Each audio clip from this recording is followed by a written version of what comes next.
Assalomu alaykum. Sizlarga beriladigan birinchi savol. Qur'ondagi eng qisqa sura qaysi? Qur'ondagi eng qisqa sura Kavsar surasi. Kavsar surasi javob to'g'ri.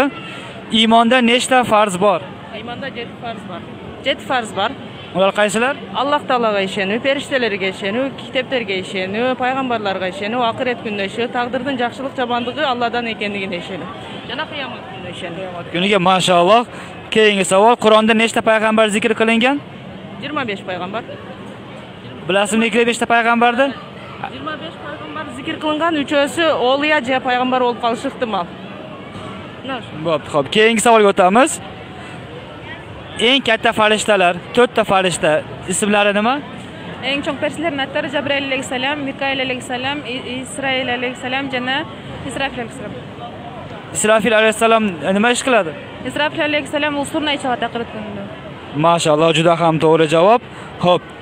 Keyingi savol. Fotiha surasida nechta oyat bor? 7 oyat bor.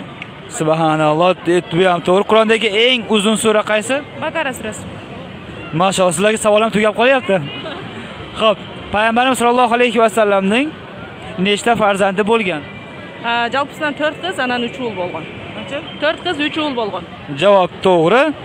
Namozda nechta farz bor? Namozda 12 farz bor. 6 ichida, 6 sirtida. Maşalloh, juda ham to'g'ri javob berdilar.